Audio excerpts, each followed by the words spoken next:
Hi there, doing a quick video on a Nepros quarter-inch ratchet with the flex head. Anyhow, this one right here is the NBR290F, and F stands for the flex head.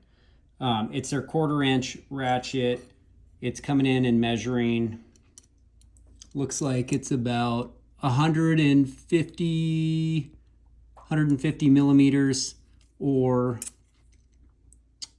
it looks like about 5 7/8 inches. Anyhow, I'm absolutely in love with this ratchet.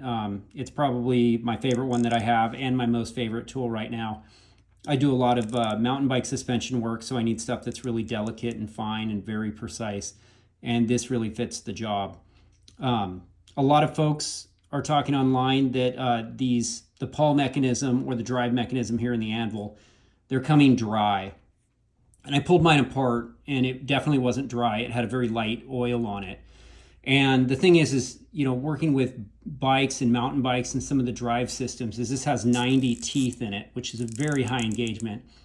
And some of the bikes that we're working with now, they have like 600 points of engagement. So it's like every, like half a degree or so, or even less, which is huge.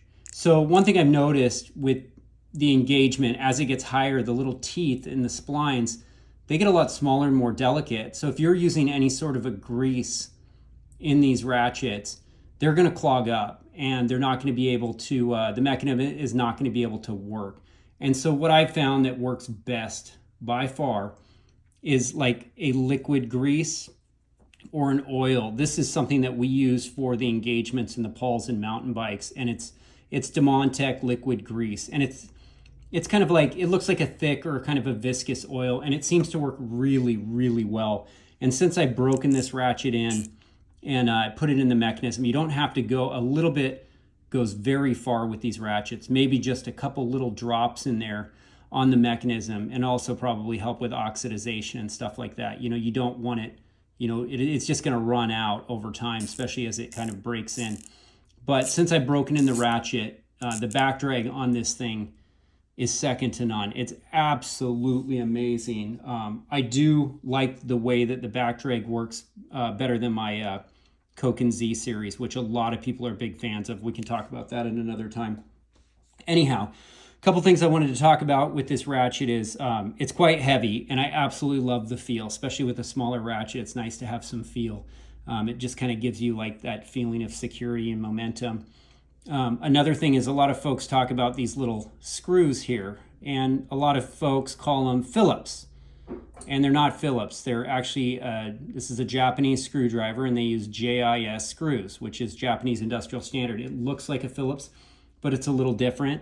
That P does not stand for Phillips, by the way. This is a Vessel. These are pretty cheap. I got them to work on some Japanese stuff, and I'm going to invest in a better set now that I know I really like them. But, this is the JS number 1. They make a 0, 1, 2, 3, and probably some other sizes. But I've noticed that the 1 works the best for these Nepros ratchets. And it's such a good engagement. I find it actually to be able to grip better than a Torx. Torx are wonderful, but they're also very shallow and such a small screw. And because they're so shallow, you have to be very careful. And you can see that I've probably taken this faceplate off 5 or 6 times. I have not touched it up. And with the right screwdriver, it will not strip, it will not slip, and it is absolutely a very good positive engagement. Another thing that I wanted to talk about this ratchet is, some folks talk about the flex head.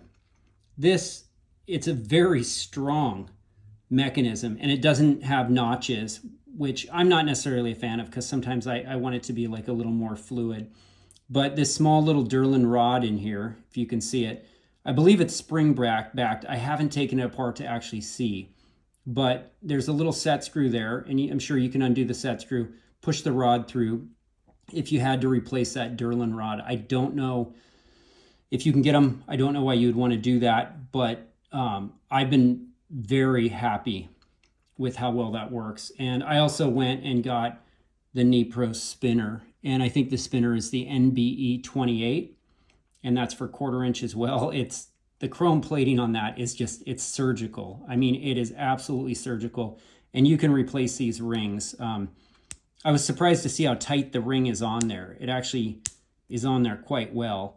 And if you wanted to replace them, yeah, they have them online. I don't have the product numbers or anything like that, but I'm really happy with this whole setup. It works absolutely well. You can see about the size of the spinner. It's about perfect. It probably took an entire engineering team to think of weeks exactly how big to make this spinner, you know, for this size ratchet. The only thing I can say is it's very easy to take sockets off, but this little spinner can be a little bit of a challenge to get off and grip with the mechanism. It does have a little bit of a wobble, but I've even working on very precise, thin aluminum nuts, where I have to use chamferless sockets, I still haven't noticed the wobble. And we're talking just, you know, tightening to, you know, 2 Newton meters, 1.5 Newton meters, you know, very precise stuff where I use a torque wrench for, but this is what I get it started with and snug it up before I use the torque wrench. And so I've been very happy with it. I can't say enough good things. If you have any questions, leave me some comments. Yeah, it's very easy to pull those little screws out with the proper GIS screwdriver and service that anvil inside, service those engagements. But like I said, use a lighter oil. Actually, an oil, a thicker oil, a light oil would work best. Do not use grease. I wouldn't even use, you know, some of the lighter greases that are used for mountain bike hubs. So that's just my 2 cents. Anyhow, thanks for listening.